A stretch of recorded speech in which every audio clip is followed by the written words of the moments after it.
Oh, that's an interesting, spicy conversation that's going on right now.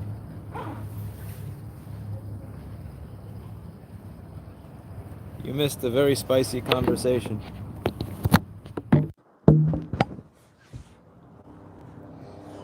God bless Bed-Stuy, baby. Land of class. Land of class, where you can't pretty much go outside without hearing somebody cursing somebody else out for something. Or this is what I would call the land of class. All right.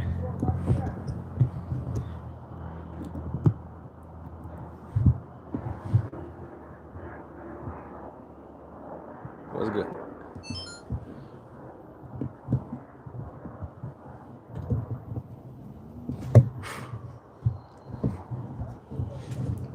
You might as well say hot.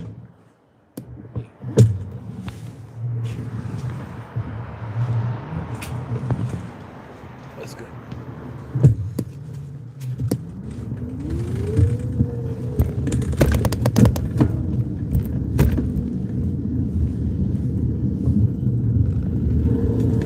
Hey, how's it going? What's good? Oh yeah. How's it going? You have a good weekend? What are you enjoying there? That's a pit mobile. That don't smell like Gatorade. No, they ain't Gatorade. That smells good. You do the Gatorade because you be riding the bike though. Beer right there. This right here is Coors. What is it? Coors? Oh, It's Coors. It's Coors Light. Coors Light. I gotta sit down and have some with you later. All right, cool. Copy. I'll see you. But you still got the pit mobile on. Yep. I got all. Hey, how it going? Let's go. There we go.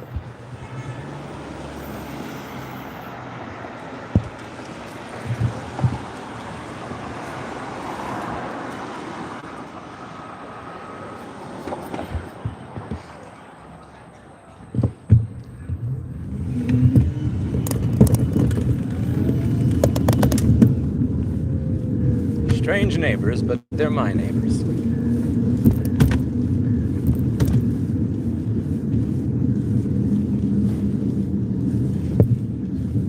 You usually got some better liquor. I would have shared it with them, but I'm not drinking some Coors Light shit. Coors tastes like trash. Honestly, beer in general tastes like trash.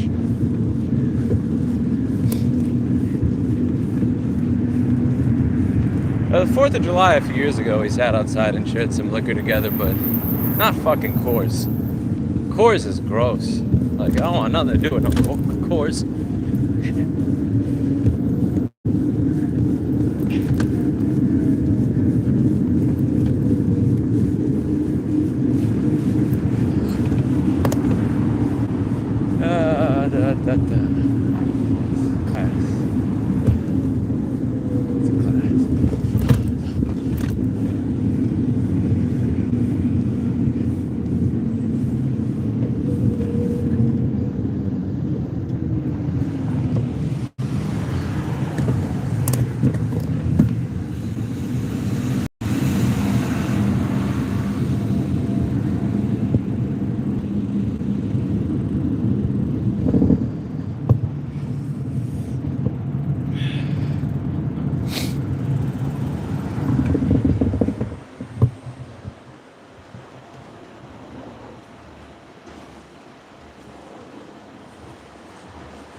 Who's yelling? I don't know. There's always somebody yelling when I go outside. That's the standard. I read the beginner's guide. Really easy to understand and follow through. Like the humor too. Thank you, Andre. I appreciate that. I'm glad somebody got some use out of that thing. I can't tell you how many times I've done a class, a paid class, where I tell them a prerequisite to the class is that you read through that. Like, not even that you understand everything. Just read. Just like try to read through it. And they don't read through it. It discouraged me from offering classes at all. So I'm actually looking at a space tomorrow that's about $4,900 a month. It's a few blocks away. It's an office, it's not a store, and it's a bit of a downsize from where I am now. But I believe, given that I've let go of a few people, I could actually fit everybody that I have right now into this space. And I want to take a look at it tomorrow, because if I can tell you something, $4,900 a month is actually considerably better than $12,000 to $13,000 a month. It's better by a margin of about $7,500 to $8,000. I could probably be more generous with the employees that I have now if I wasn't pissing away $8,000 a month additional on rent. And I feel kind of guilty about that. There's two people that I need to have improve, and I usually have talks with people where I say, here's what I need you to do, and if you're able to get to this point, then I will give you X raise. And I haven't really had that conversation because even if they did actually improve, which they do need to improve, like even if I have that conversation, even if they actually improve, I'd be bluffing because I can't afford to pay them more. But what I could do is go to a place where right down the street, make things a little easier.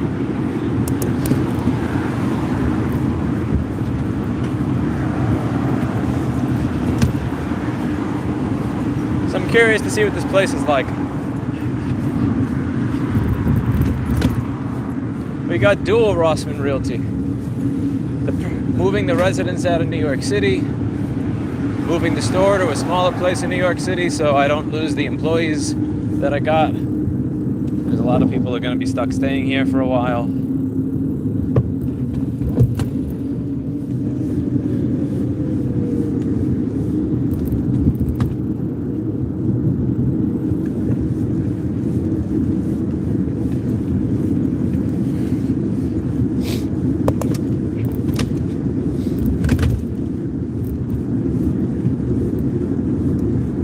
It's kind of cold outside, so I'm pedaling even though I have a motor, because I want to stay warm. It's like 50 degrees or so. It's getting a little cool.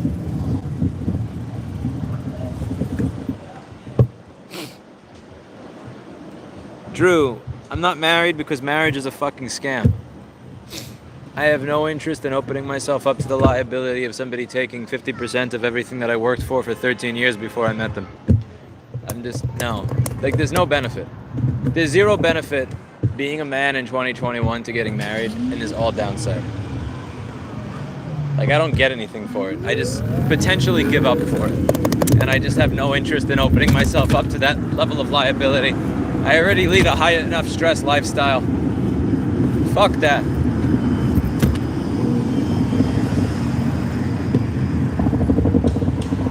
If I was marrying like a multi-millionaire or something, I'd probably think of it differently, because the shoe would be on the other foot.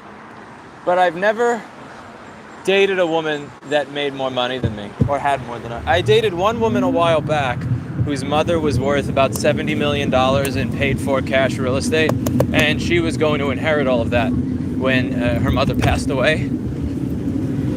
But she was a suboptimal mate, I'll leave it at that. So the money never actually mattered, because if I had married her, I probably would have jumped off a bridge from being driven nuts. But in general, I just don't fucking see the point in opening myself up to that. Like, when I weigh the pros and cons of marriage, like there's so many fucking cons, and I'm not seeing where the pros balance them out. I'm honestly not even seeing the pros. I'm really not seeing the pros. It's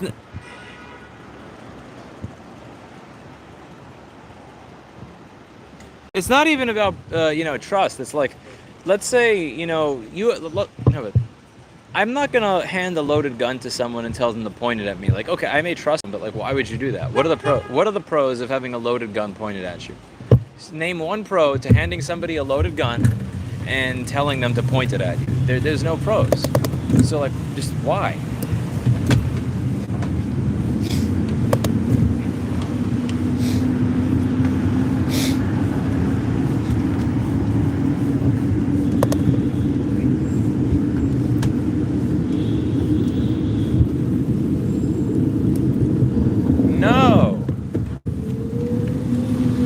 Said I see you. I don't know if any of you saw that because of the direction the car is. That was That's what we call an unprotected New York City bike lane. Vroom.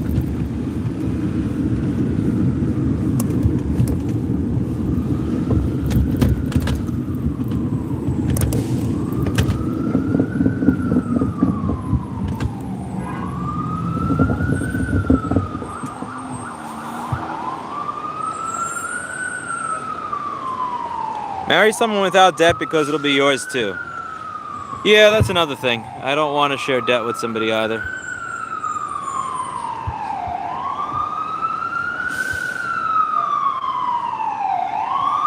Rob Brown is here. Hello.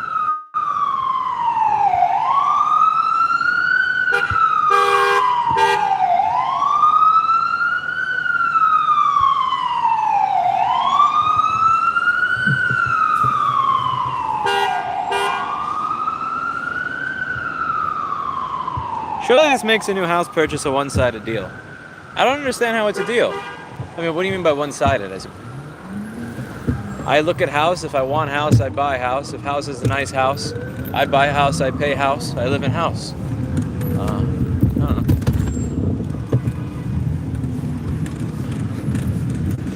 If you mean how buying a house is a one-sided deal in terms of the fact that it's a seller's market, then I suppose that's correct. But I've decided, you know, I've made a couple of rules for myself, and one of them is I refuse to pay over asking for anything, and I refuse to fall in love with any particular property.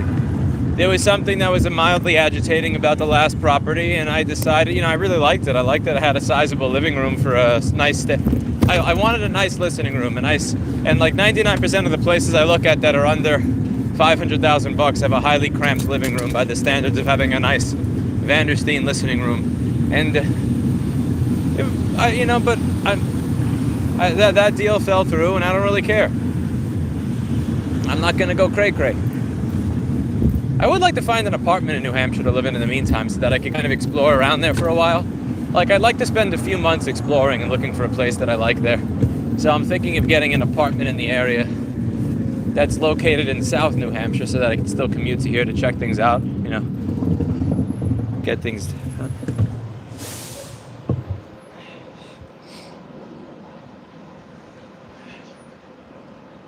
Marriage is a great thing, says Emily. Maybe for others, not. If other people wish to go for it, then I'm not really going to insult them. I'm not going to tell them they shouldn't. I'm just saying, for me, it doesn't make the most of sense. I'd be open to it if it was like, how to put this?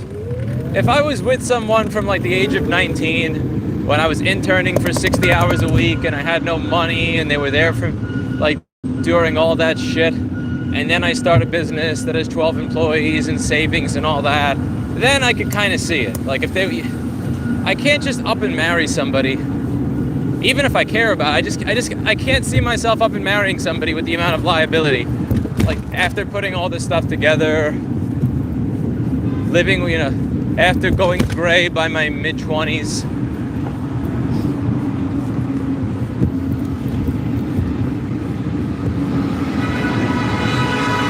I would be open to opening myself up to the liability that I lose all of it if the person that I was opening myself up to that liability to was literally standing there building it with me and saying, you know, like, when I would come home at 1 or 2 in the morning after a 13-hour day of work and I didn't make any money and I wanted to jump off a bridge, was there encouraging me. But for the one thing I noticed is that for the broke part of my life, or the part of my life where I didn't really have any money, didn't have any notoriety, I was pretty much there on my own. It was me, myself, and I. I don't know why I'm quoting Beyonce. Although that was a really cool... Scott Storch did really good music for that track. Yeah, Scott Storch did an absolute fire on the Me, Myself, and I beat. Beyonce singing, I could give a shit less about. Or her propaganda that you know what runs the world. But I do enjoy Scott Storch. It's too bad that he wound up having such a cocaine addiction. Scott Storch had a giant cocaine addiction. Ran him out all his money.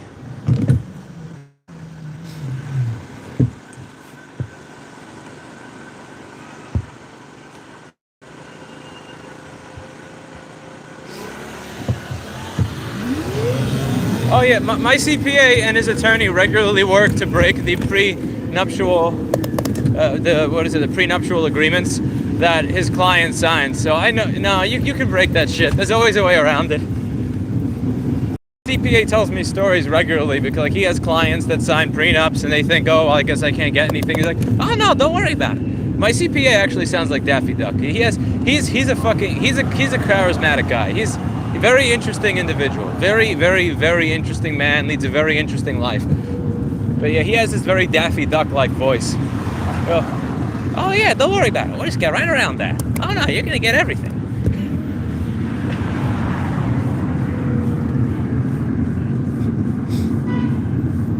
And then there's the other scam when it comes to marriage, which is the wedding. Weddings are like funerals. It's another one of the scams. You know what it costs to get a headstone? It's like $2,500 to $5,000 just to get a little headstone that has the person's name on it. It's like $3,000 to $7,000 for a coffin. I mean, they rip you off 6 ways to Sunday, and they do it because I guess everybody's supposed to have an amazing funeral or an amazing wedding or whatever. Like weddings can cost $25,000 or $35,000. And then there's the wedding ring, which is another $10,000 or $40,000. And then there's the possibility of going broke for the rest of your life when your relationship doesn't work out, when they take everything that you work for. It's like, no. You know what? I'm just opting out of that game altogether. I don't feel bad about opting out of that game.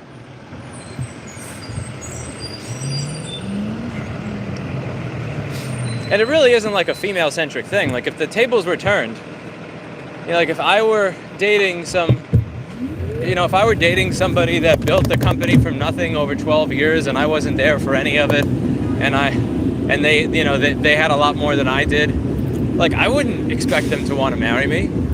If they, had these concerns, it's not really a gendered thing where I'm thinking like those damn women, you can't trust them. Who knows? Men are pieces of shit too. Can't trust anybody. Long time.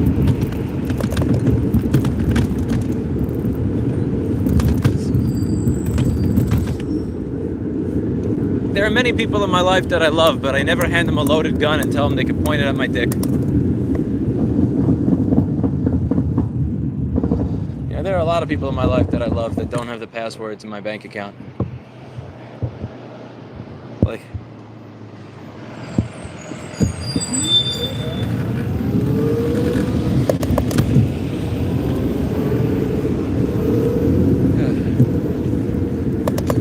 yeah, I'm definitely excited to see what this space looks like tomorrow. It's about $4,900. Open floor plan, you get the entire floor. It's not a big building, so it's probably, they claim it's 2,000 square feet. It'll be lucky if it's 1,500. My current space is 2,250. But I'm thinking if I slim down everything, I think I could fit everything in there. It's still bigger than the 600 square feet my old store was.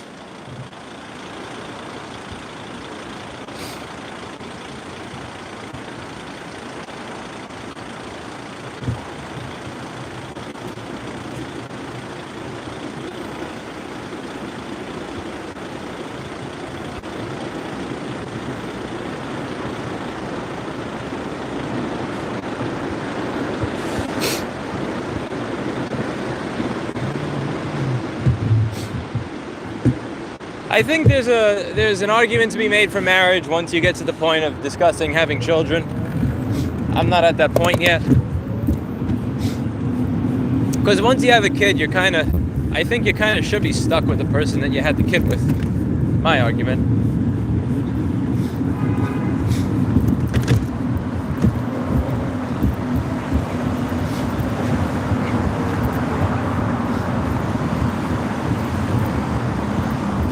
But there's a different level of trust in the person that you want to be in a long-term relationship with and person that you're willing to create another human being with.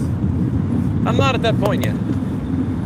No offense to Erica. No offense to any woman, honestly. I'm just not at that point of being open to creating another human being yet. Someday I may be. Someday that may happen, but I think I gotta get my own life in order first before I have a kid. That probably sounds weird because there are lots of people that have $4,000 in credit card debt and $1,000 in the bank that just spray and pray and have as many kids as humanly possible. I don't feel like I have the right to have a kid until I'm at a point where I have enough money that I could reasonably retire so that I could spend time with a kid. I never want to have to hire a babysitter. Like, I never want to have to, you know, the idea of bringing a kid to daycare is just so offensive to me. I don't want my kid being raised by other people. So, my dad didn't have me until he was about 41 years old. I forget, my dad was 40 or 41 when I was born. I gotta look that up and do some math. Actually, yeah, my dad was 40 years old when I was born, so my dad had a kid pretty late in life. And he still wound up getting fucked over. Lost the job that he had to have 7 surgeries. Figured out the person he was married to was horrible. Although admittedly, I make the argument that he knew that person was horrible long beforehand. And he stuck with it anyway.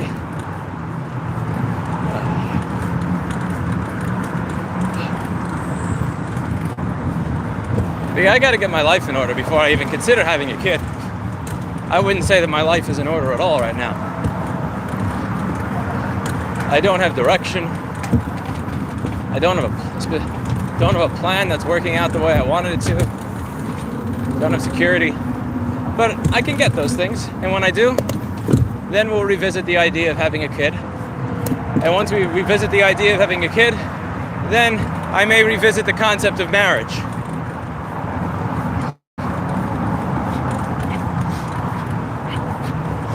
Whew.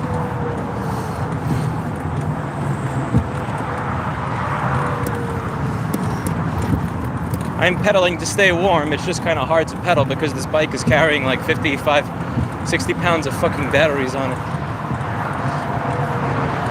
Jesus Christ. It's actually probably, yeah, this is 5 batteries. So this is closer to like 60 or 70 pounds of batteries. And it's a cargo bike. Up a hill. F me. Whew. This is what it, like, riding this compared to my other bike, it kind of feels like I gained 70 pounds overnight. I kind of understand what it's like to be overweight when this happens. Like, I get a little bit of what they go through. And I have sympathy for the fat, for the overweight. Just add 70 or 80 pounds to your bike and try to pedal with. Oh, up a hill. This is probably what it feels like to be overweight every day. If you wouldn't have sympathy after this experience, I don't know what would be required for you to have sympathy.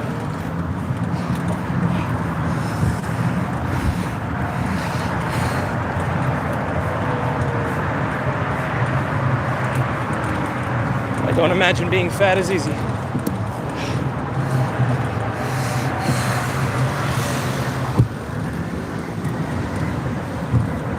All right, up the hill we made it. I'll read some of your stuff. The angle with the low handlebars makes it impossible to read chat while riding. Not that I should be doing that shit anyway. And I don't have a laptop on me, so I don't have a way to do voice to text. In my car, I can have my laptop plugged in the back. But I probably could do that here with some bungee cords, but I just don't trust it as much, if you'll understand. I got married at 22. My then wife had a daughter from a previous marriage. We had a son when I was 25. Wife left me before I was 29. Divorce plus child support wiped me out. Yeah, that's one of those things. That's one of those things.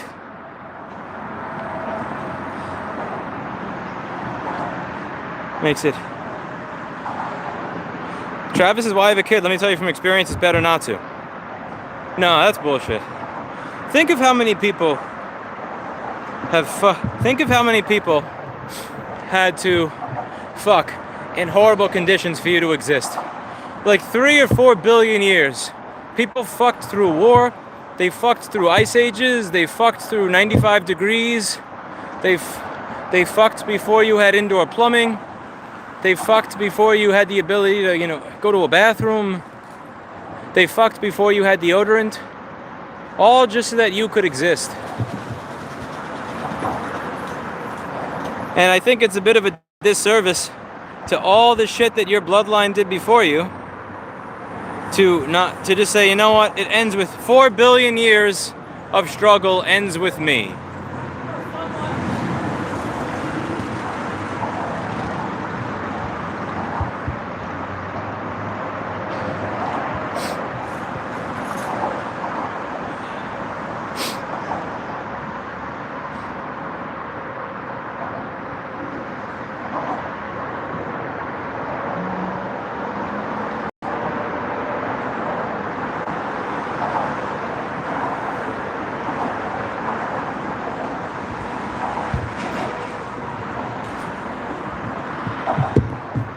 That argument implies I care about my bloodline. I don't know, look at... Do you not like living? If you don't like living, then why not? You have a Tesla, you're living on the top of the... Oh, nonsense. A car does not mean you're on top of the world. Having a car doesn't put you on top of the world, nor does it take away your problems. Admittedly, it does allow you to transport yourself to another land, but you can't trade in a car for a problem for your existence. Yeah.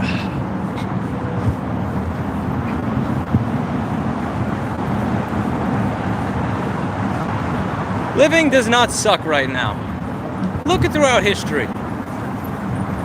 So housing is somewhat unaffordable. So what? 200, 400, 600 years ago, people were living in huts. Look at the tenement housing that people were living in the 1800s when they were coming here. That was trash.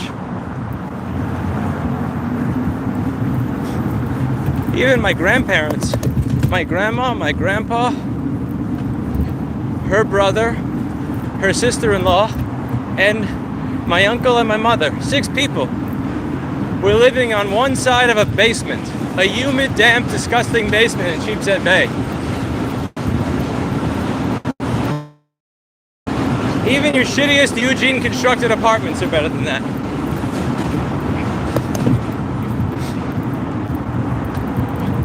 We are living in one of the best times in history. Now it may seem shitty because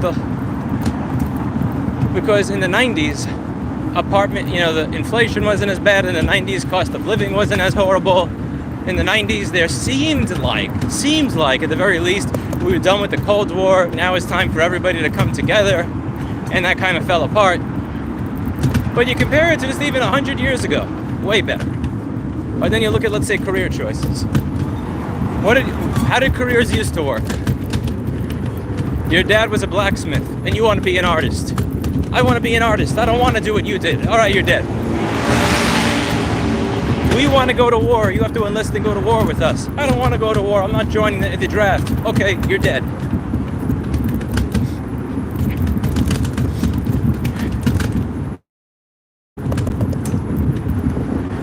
The history of humanity was 10 times worse than even the shittiest parts of what we have today in America and most of Europe and maybe Australia. I don't know. Depends on how mandates are going there. Maybe I spoke too soon about Australia.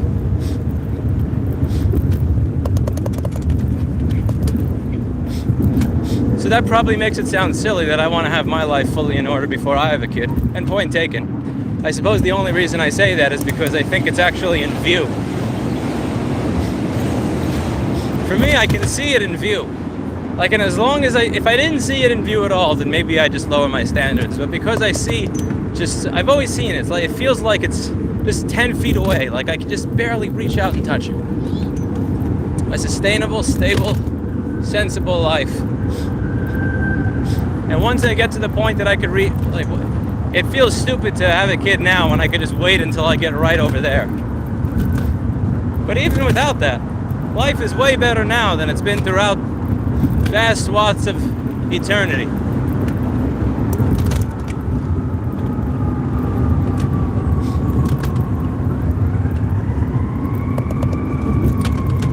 Note that I'm not braking on the ride down the bridge, by the way. It drives me nuts when people brake on the ride down the bridge. If you're too scared to ride a bike next to a guardrail, then practice somewhere else, or take a train, or wear a fucking helmet. That's just me being salty, though.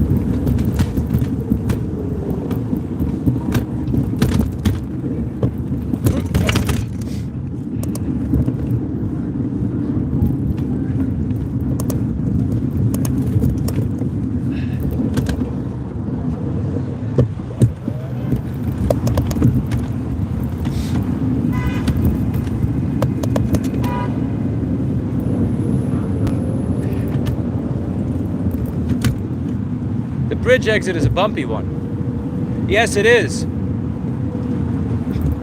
That's because your taxes aren't high enough. If your taxes were higher, the road would be good. You know, except for the fact that in New Hampshire they have colder weather than we do, worse snow than we do, and they still manage to have nicer roads with no state income tax. Ah, New Hampshire. I'm getting a call from a leasing agent for an apartment on Tuesday. I don't even want to wait till I move my business, and I honestly don't even want to wait to buy a home. I just kind of want to live there right now. I don't really want to wait.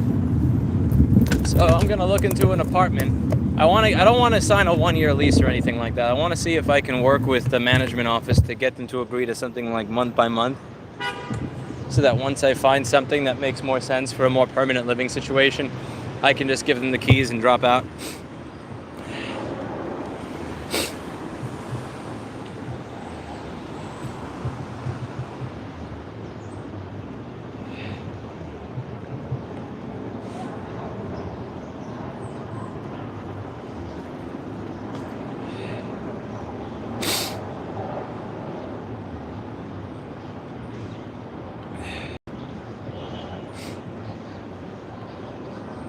The first time I was talc positively, bro, learn a spell.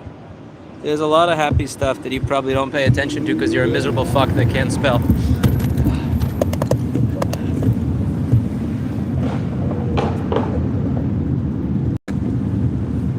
Life is good. Even if it ain't good, it's better now than it's ever been. They got through it. They banged. They had kids.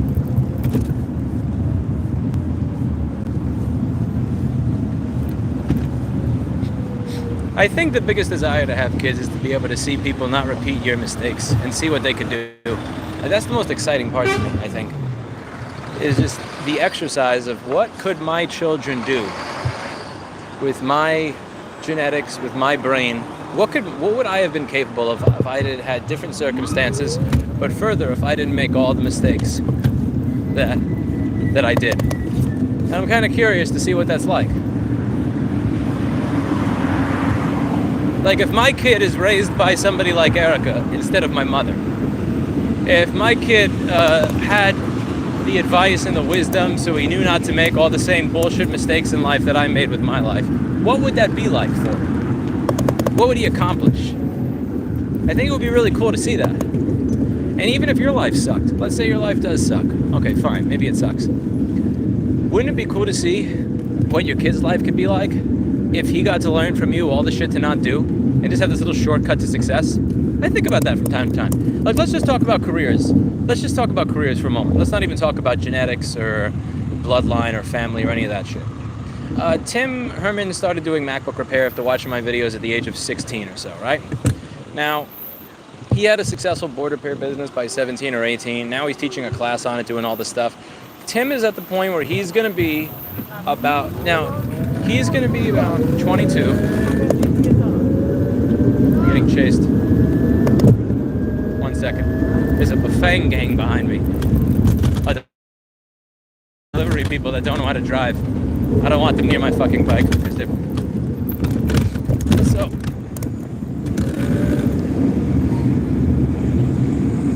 Now, he learned a lot of the stuff that he learned, I think, from watching this YouTube channel.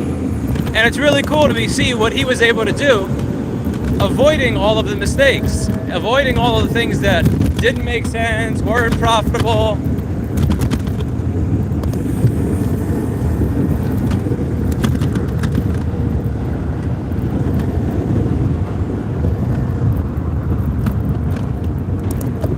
By the way, I'm not pedaling anymore.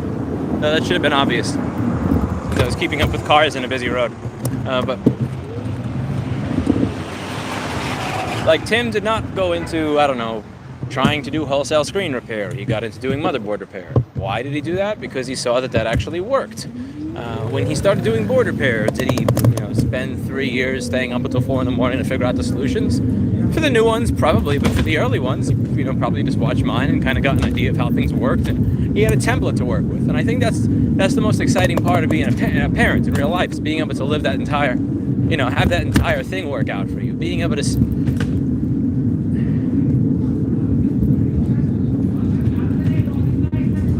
So at 22 years old, Tim was further along than I was, I would say, at the age of maybe 29 or 30. And at 16, he was further along than I was at the age of 24. Now imagine just being able to continuously do that for your kids, and then have your kids do that for their kids, and then being able to see that. So by the time you're a grandpa, you're thinking, you know, I was 50 when I accomplished that, and my grandson accomplished that at the age of 22. And then being able to see what else they accomplished now that they have the shortcut.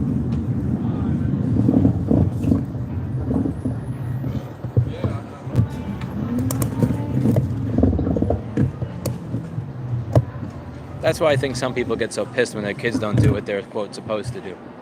I was a plumber and you were supposed to join the family business and be a plumber. I was a blacksmith, you were supposed to join the family business and be a blacksmith, kind of thing. But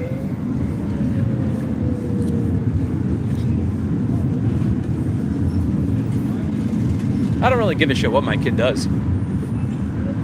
As long as he finds his place in the world and does something with it. My dad was like that. He didn't care what I did. My dad did not care what it is that I chose to do. There's only one thing that my dad cared about. Whatever I do, become the best at it. Or seek to be the best at it, even if you're not the best at it. You know, like my dad wanted me to be the Dr. House of whatever it is I was doing, you know? Not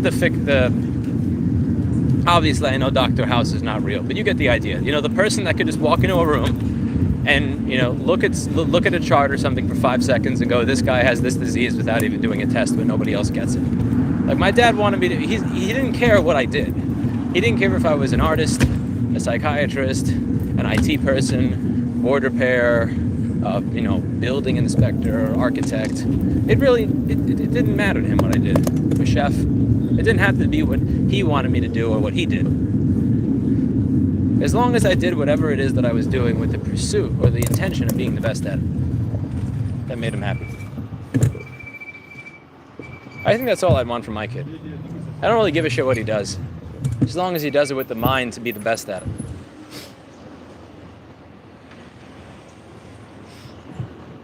I think I was the best at what I did for a short period of time, Pick Poo. I think for a short period of time, I was the best at what I did. I mean that. I really did enjoy those times where I was the only person at the store on a Saturday or Sunday. Not always, but sometimes. Well, you know, when I was the only person at the store on a Saturday or Sunday, and someone would walk in and I'd be doing the customer service, I would be doing the initial sale, ringing them up, and doing the whole repair. Back when it was slow enough that I could do that, I think that people got an experience coming here that they would not get anywhere else. I know exactly what's wrong before I open it. I know exactly where the corrosion's going to be. I know exactly where else I need to check. I know exactly how to get this job done in 20 minutes. I know exactly how to sell you so that you feel secure in what you're getting. And I know how to keep you entertained and positive while you're sitting there and jittering like, oh my God, is my date all ruined? I think, yes, for a short period of time, I think I was the best at what I did. For a long period of time, I thought I was mediocre at what I did and sucked at it. But, you know, you just keep working at it. You know, now I think that torch has been passed on to the people that work here.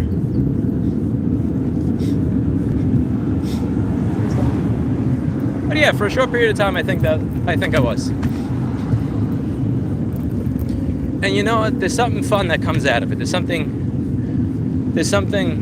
really enjoyable that comes from that feeling. Of knowing that if that person had went to anybody else, they would have had a shittier experience. But the reason they had a good experience with you that they probably wouldn't have had anywhere else is because you were competent. Now, obviously, that's less true. I mean, all this stuff has been shared with everybody across the world.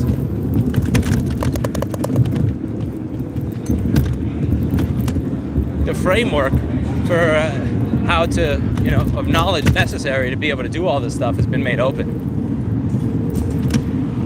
But that's what makes it even more fun. That's the next goal. You know, it's easy to be good at something. It's hard to kind of come up with a framework that allows as many other people to relive that feeling of being good at something. Now is the next project.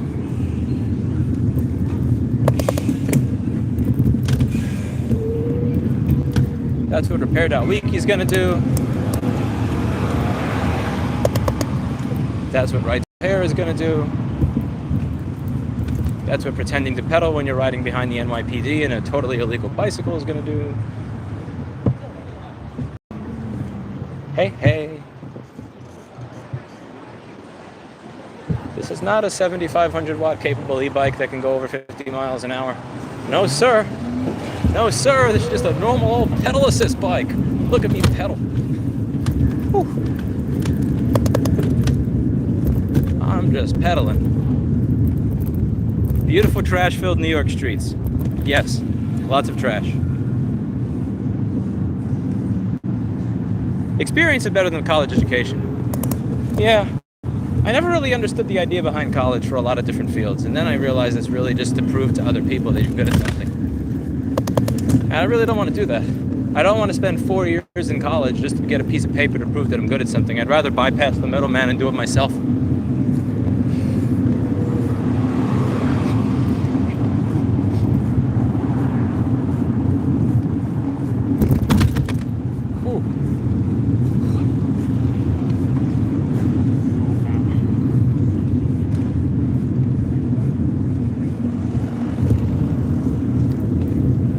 Never gonna dance again, 'cause guilty feet have got no rhythm.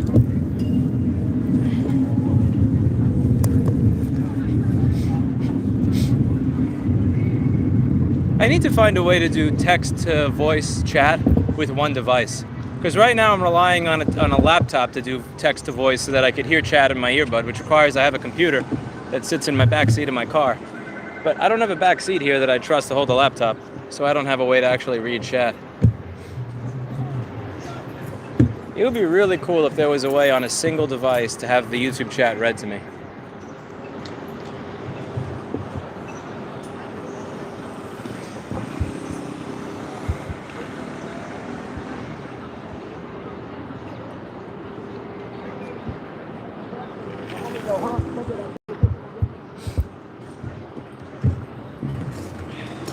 Do the text-to-speech in a network-connected machine that reads off in your earbud. No, you don't understand. You don't understand. A network-connected machine. I'm riding a bicycle. There is no network here. Like, there's no network here. I have a cell phone holder for this cell phone, and that's that. There's someone screaming in Union Square. I'm kind of curious what that's about. Listen to that.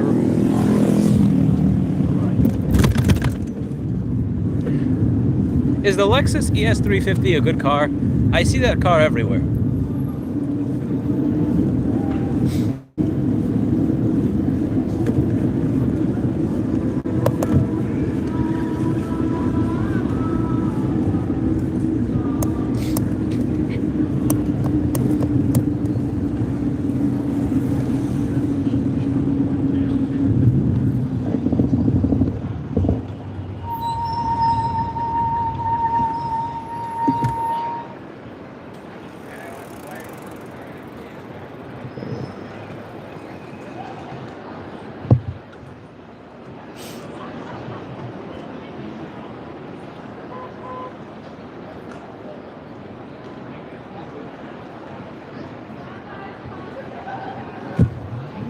I wonder if Android screen reader works when you have the YouTube app live streaming, because I gotta try that out. Thanks for the suggestion. Android screen reader, you said. That would actually make it simpler for me to do this in the car as well, because I wouldn't need a secondary device. Although, admittedly, I do like the fact that my framework can charge over USB-C, so I can have it plugged in the back of my car.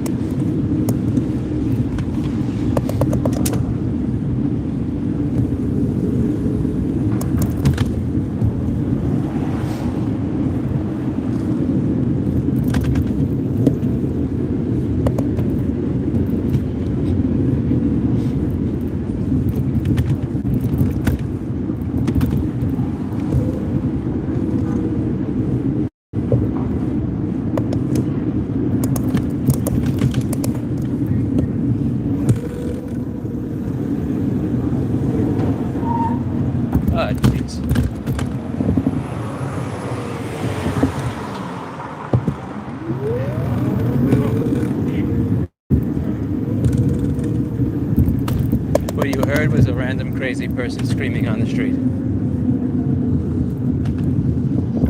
I'm confident that he will get the treatment he needs. I want to quote almost $4,500 a month per person home in the shelters that my tax dollars currently go to. You know what will keep my tax dollars from going to that, though? Having a home residence address in New Hampshire. That's one way you stop that shit. Having a home residence in the land of New Hampshire. Hampshire New.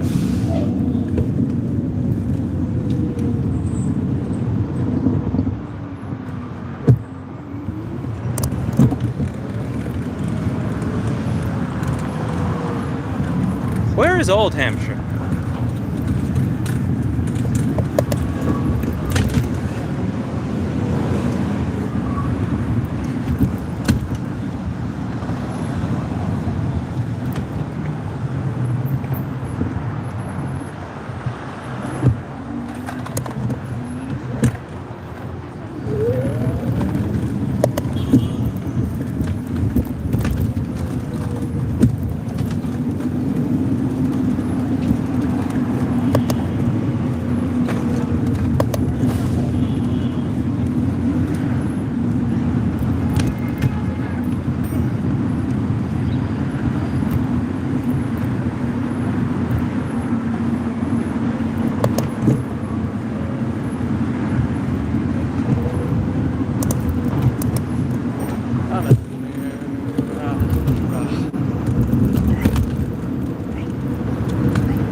How much does your long distance e-bike weigh?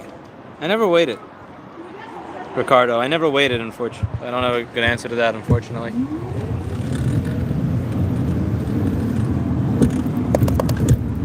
I do know I'm carrying an absolute minimum of 60 pounds of batteries, though.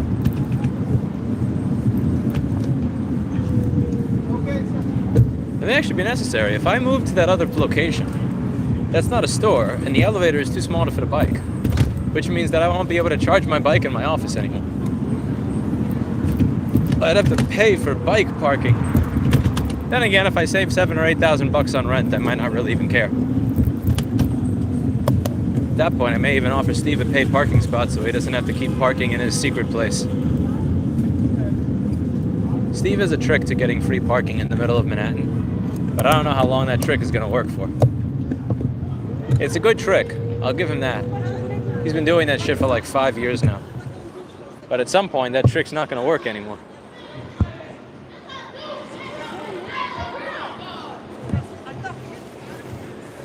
Sous un échafaudage. Si, il y a Central Park et c'est sur la gauche. Ouais.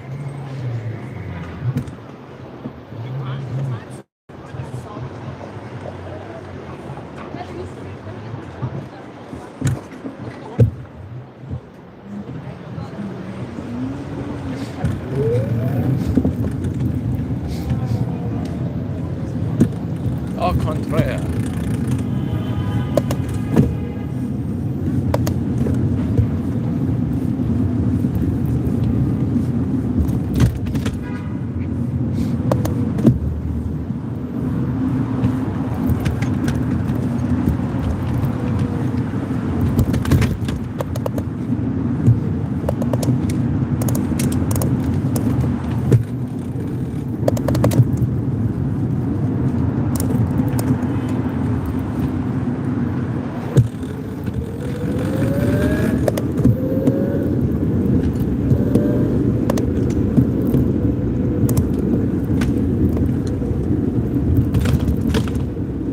Yes, I'd like a business that actually makes money. Yes, I'd like to have a business that makes money. I know, how evil. Yes, I'd like a business that makes money. How evil.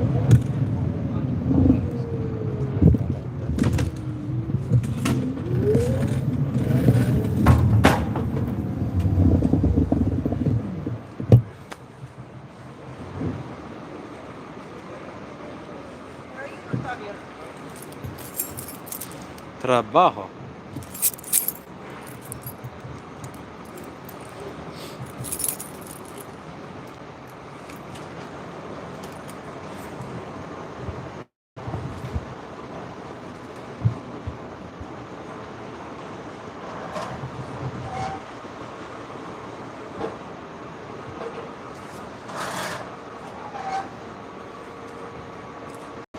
El burro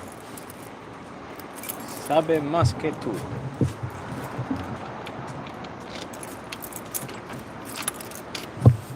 Okay, can we get inside?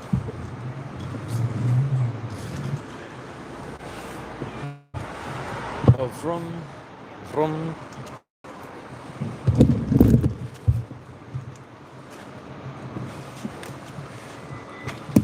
Damn it, security alarm.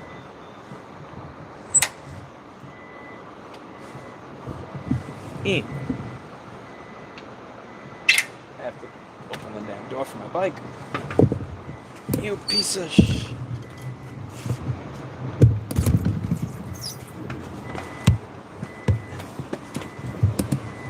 Get the fuck in there.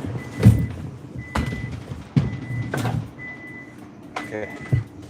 What was the password to the security alarm? Password to the security alarm. Password to the security alarm is... There we go. Good enough.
What's LNI? You guys with your addictions to acronyms. Absolute addiction to senseless acronyms. Use words.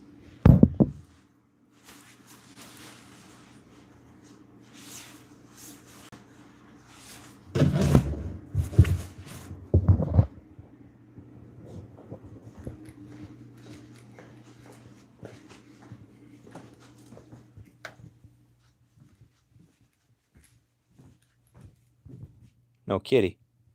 Kind of missed the kitty. I miss this office, honestly. It's pretty a sizable office. This is a sizable office. Doing free workshops out of here every day would have been cool, but I can't. It's not really worth paying $13,000 for. Yeah, I had this set up to be able to do those free workshops that I was doing a few months ago, but I never found a...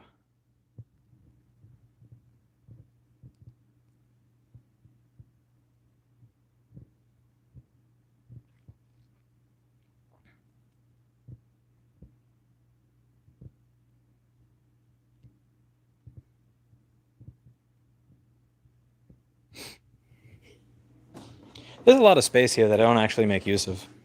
So like if I were to move to a space that's, let's say, I don't know, 1,500 square feet, this is 2,250 square feet, including my office. When you take out my office, this is about 1,900 square feet that you get here. But when you look at it, like out of 1,900 square feet, how much of it do I actually really need? Let's see, you guys can do an analysis with me. Because I'm thinking of moving to a place that's smaller than this because it's $4,900. So this customer seating area, do I need this? Not really. I don't want customers waiting here anyway. That just makes them impatient and likely to ask a bunch of questions that are just going to be. Like again, you have this is where the customer service people sit. That's where an L sits. But then you have all of this. Like, what is all of this? Well, this is enough space to have a fucking wrestling ring. It's not really needed. You have this desk, but this goes to an employee who's no longer here because I'd like to actually start paying my rent back debt a little bit more. These two desks are necessary. So this is a desk where somebody does work. Somebody actually does work here. Nobody does work at the end of that table. So there's actually only 3 people using this area, not 4. You have, also they could admittedly work out of a smaller space. Paul's desk is used. This desk is not actually used. That person we let go because they couldn't really troubleshoot MacBooks. This is Steve's section. Steve has 2 air benches, but I think that 1 would be good enough. Also, what the hell is this doing here? You fucking... Really? Really? Let's see. Safety. Whoa. Okay. That is loaded. Let's push the safety back in. Well done.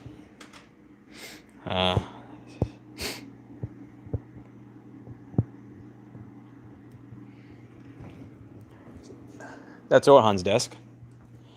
Now again, Orhan has a desk, but do I need this thing over here? This is actually air filters for the pure air. These are replacements. We just never took that apart. This could probably be condensed into a much smaller set shelf. This is unorganized donor drives. So the unorganized donor drives, I think, could literally just get thrown away. Steve keeps his organized donors over here. So here he has his donors organized very neatly and cleanly. And this is just kind of like the clusterfuck donor drives over here. I don't need that. I'll join a fucking gym. I don't need this anymore because... Do you have to wear masks at gyms in New York City, by the way? I don't think so. Is it required? Or do they still have a ban on gyms? I haven't even checked this stuff, but I got this because you weren't allowed to go to the gym last year and you couldn't, have a public gym or anything. So we built our own, quote, private gym at the store. So that's what you have here. You have a gym. See? That's a gym. This is a lunchroom. Like I would just, sorry, eat at your desk. I can't. $13,000 a month is a bit much there. And literally everything in this office, I think I could just get rid of. These stations were for us doing teaching, but we haven't had a lot of signups for the class like we used to. Before a COVID hit and I was doing regular classes, we had a lot of signups. Since I stopped doing it for a year and a half, that virtually disappeared. And also, I was going to start doing those free workshops, but then I got kind of stuck with moving and a bunch of other crap, or visiting other places to move to, and I never really got around to finishing it. I wanted to try having somebody else do these workshops out of another makerspace, but I couldn't even get people to do charity at $65 an hour, so I kind of gave up. But I'm thinking, but this stuff is not really needed. You know, like these stations here. What I was thinking is if I move to New Hampshire, that I share space with a makerspace, I'll donate all the stuff to Repair Preservation Group. I'm not even allowed to have that. Does that work?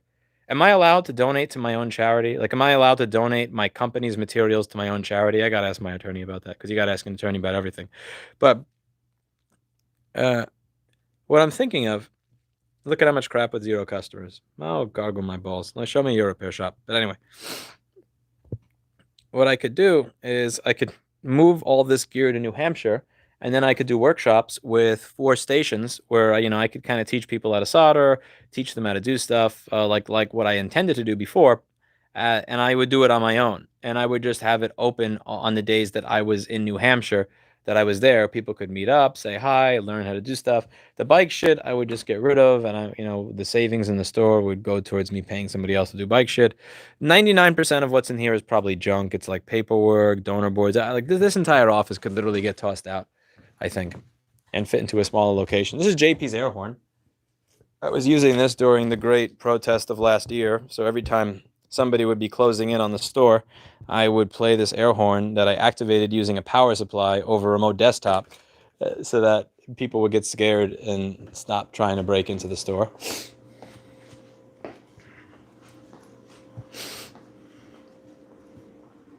My old store is not really going to be rentable. My old store is not really going to be something that's rentable anymore, but honestly, that old store is 650 square feet, and there's a place right around the corner. It's an office that's about 15 to 1,700 square. It's 1,500 when you take into account usable space, like about 1,500 square feet of usable space, and that space, that's 1,500 square feet, costs less money than my old store. So it's really kind of I'm excited to see it tomorrow. I should, you're not supposed to get excited, because when you get excited, that's how you get disappointed.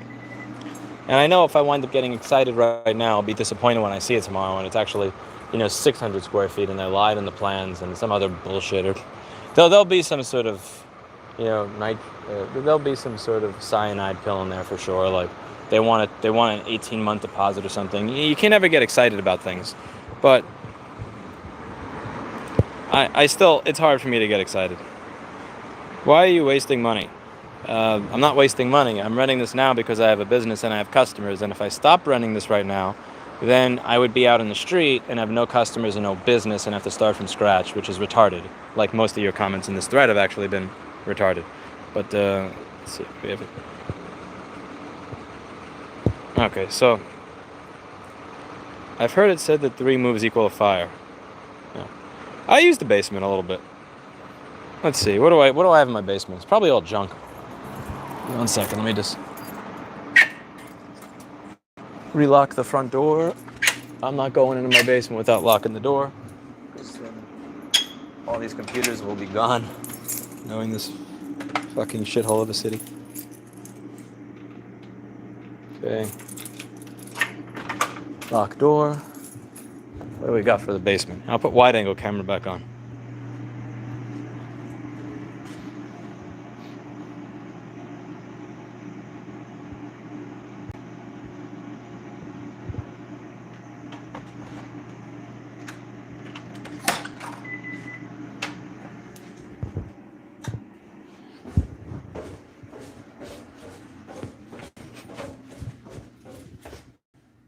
The scuttle!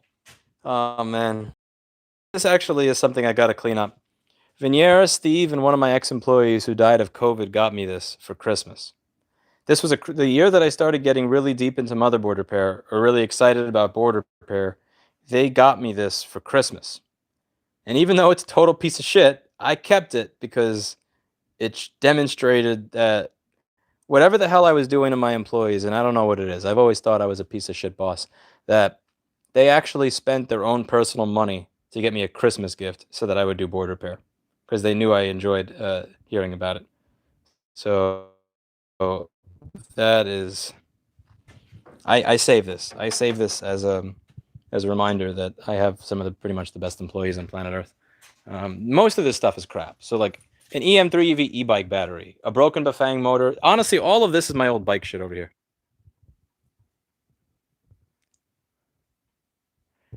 Most of this that you see over here is old bike stuff.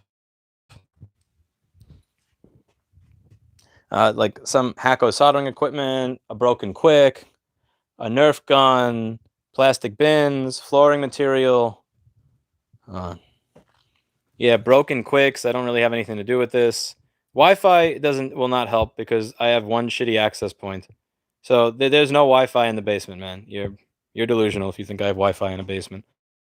There's real envelopes, a dehumidifier, broken iMacs for parts.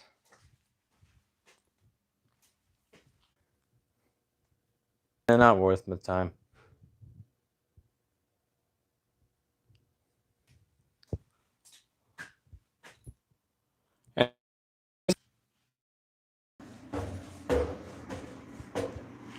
Percent of the stuff you leave behind will be staying there for the next couple of decades. Yeah, I know it. I know that there's not even much point to me actually negotiating a cheaper price on this because it's never gonna happen.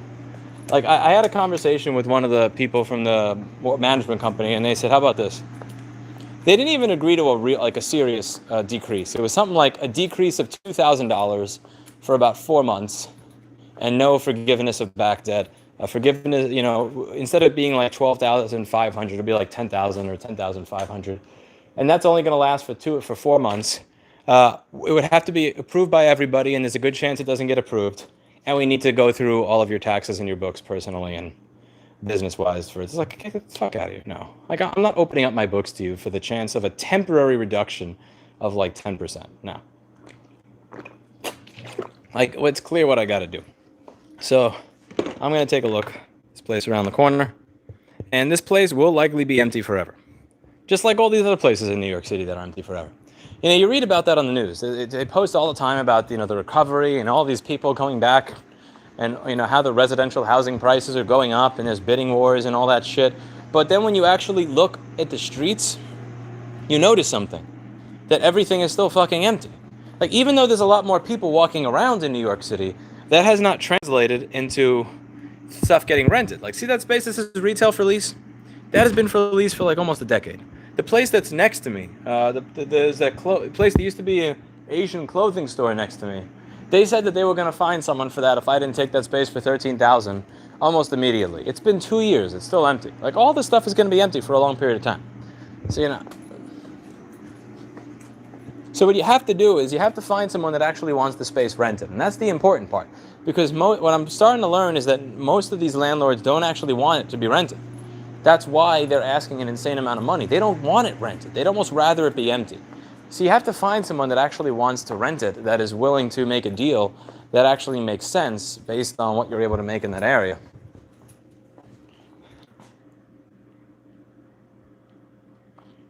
There's some stuff that I can't really do much about. Like these LED lights, these were really nice fancy lights that I got.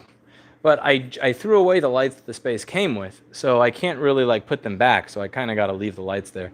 Like, I can't just give them back a place with no lights. In the floor. Like, what, I'm going to rip the floor tiles up? Not that Sonny's floor work was exactly stunning. That's Sonny floor space right here. Listen, the Sonny floor, I'll give it this. The Sonny floor beats the Eugene floor by a large margin. But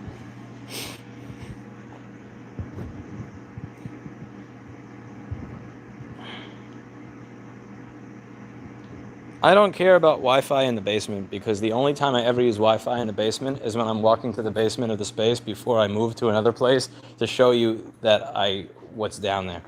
So the amount of effort required to install Wi-Fi in the basement for that one time that I'm going to do a live stream in the basement, it's not worth it. Don't worry, hair of the dog. You don't want to visit New York City anyway.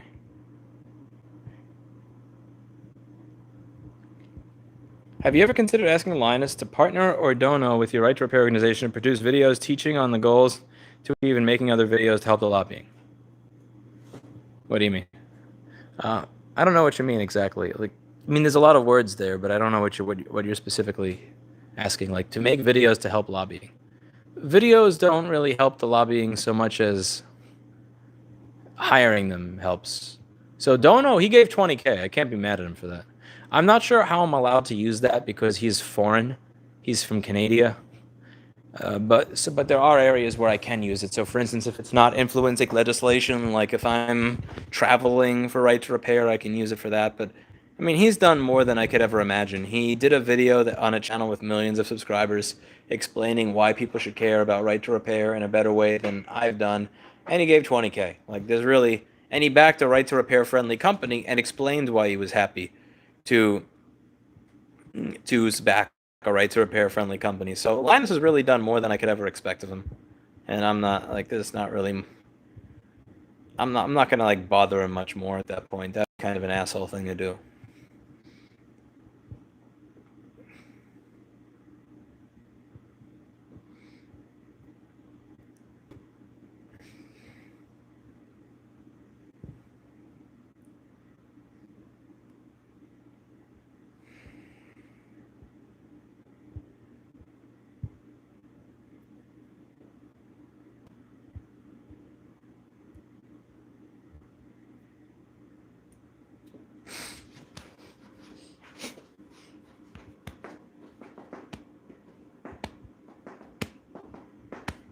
Here's $5 of rent. Oh, 5 seconds of rent. $2. Thank you, Ayoku. 5 seconds of rent. That's funny.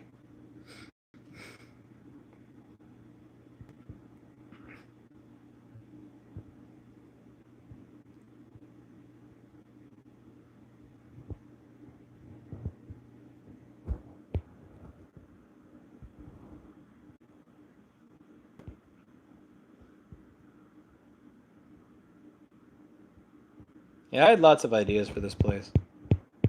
I had thoughts of selling more things.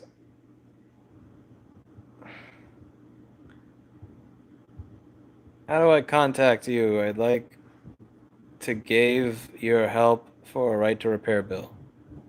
I don't know what that sentence means, and I'm scared to give you my email because I may get another sentence like that.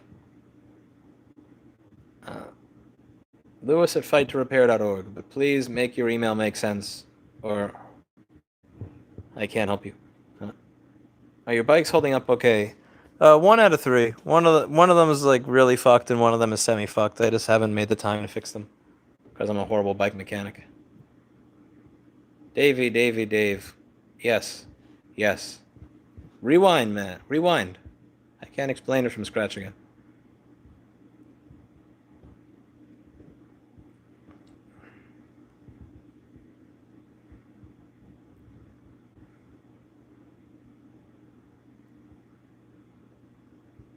It depends on the state, Severus. It depends on the state and what you're doing in that state. So some states yes, some states no, and it also depends on what you're doing in that state. Like, is it lobbying or is it a direct ballot kind of thing?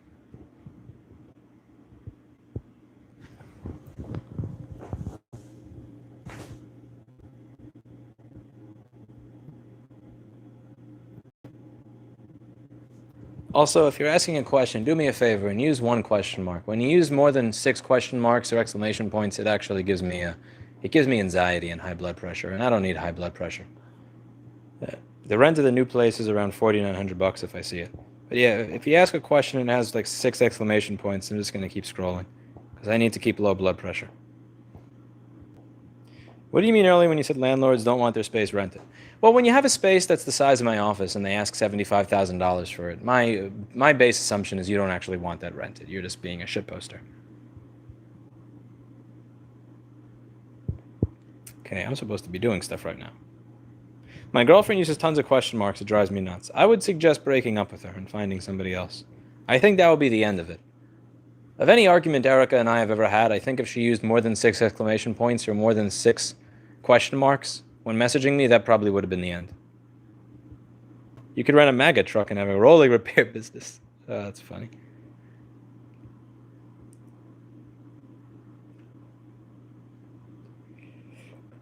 Driving an RV around the city would be difficult because you would have the that's hard because you can't have an RV if once you're busy, because you're going to have 2 people that want your service at the same time, and you need a place for them to come to you, and you need a place to park it, and there's no parking in New York City. I don't know how that would work.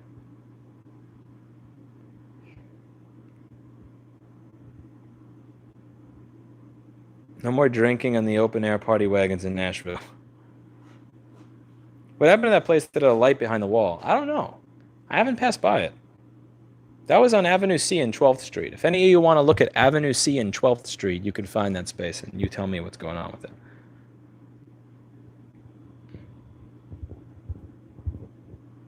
Why?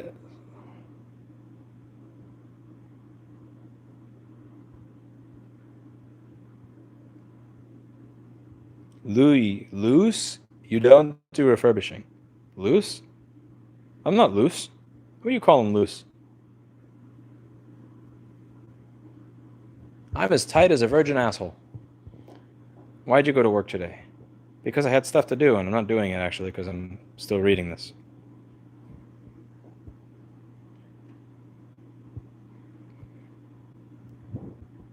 Have you learned about video and subscription Kickstarter project by Smarter Every Day? I don't know who that is.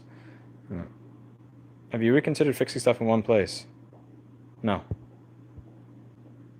I will never become a store where I have one location that accepts things and another that fixes it. Never.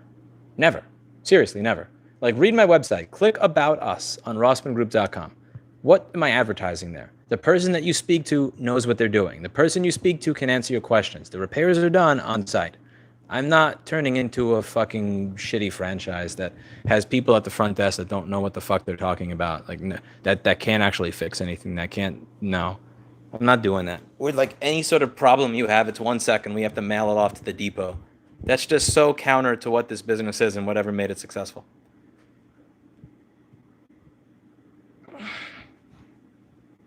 About 17 to 23 bucks, Barry West.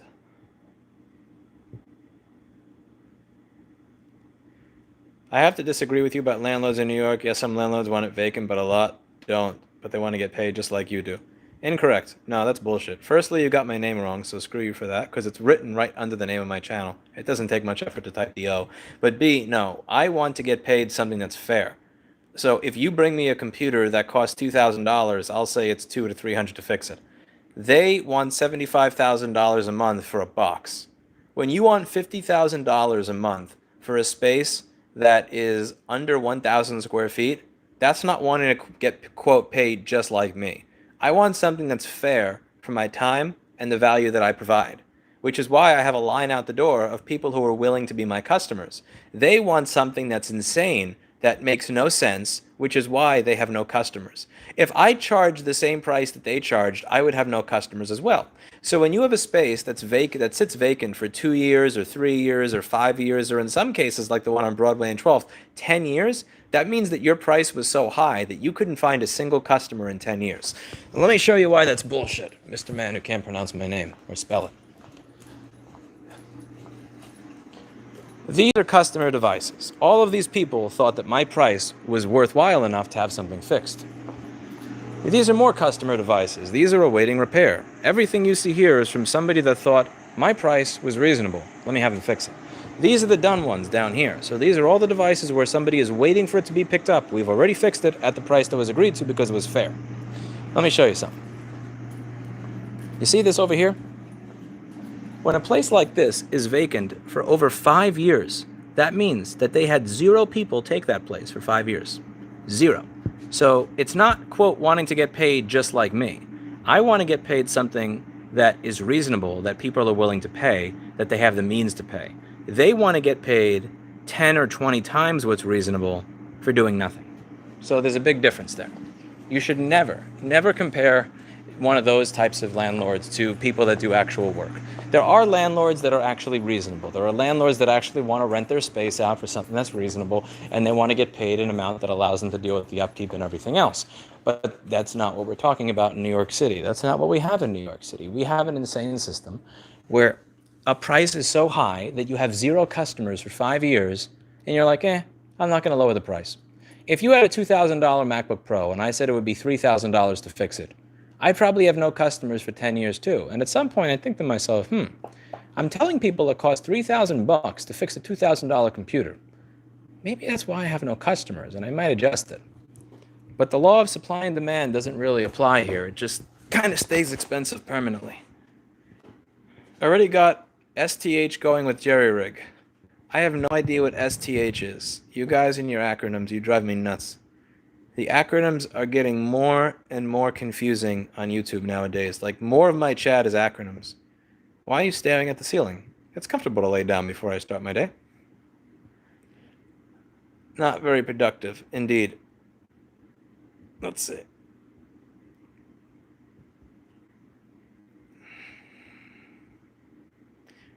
Let's see. Aren't they losing money by having vacant spaces for years? Who knows? The fact that you have to have lights on all the time in that empty building for 5 years is staggering if you think of wasted electricity. Yes.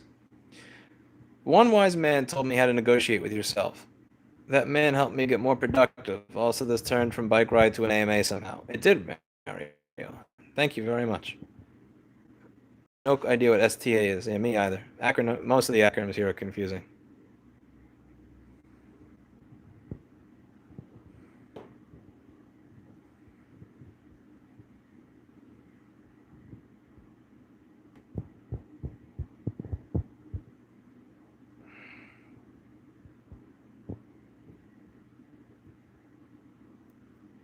I was sent the repairing the ship email from Framework almost a month ago, and they still haven't charged me. I would email them. Like, they're a new company. They're going to fuck things up because they're a new company trying to do something that very few companies are trying to do. So send them an email, see what happens, breathe in, breathe out.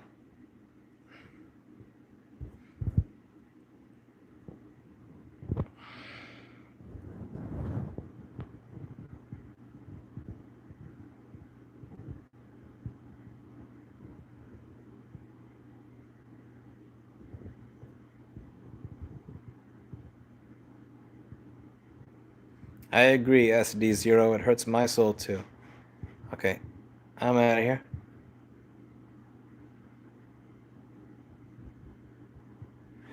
See you all later.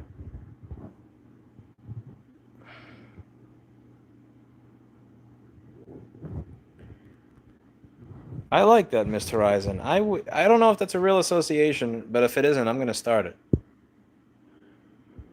See you all later. I hope I'll have a lovely Sunday. See you in the next one.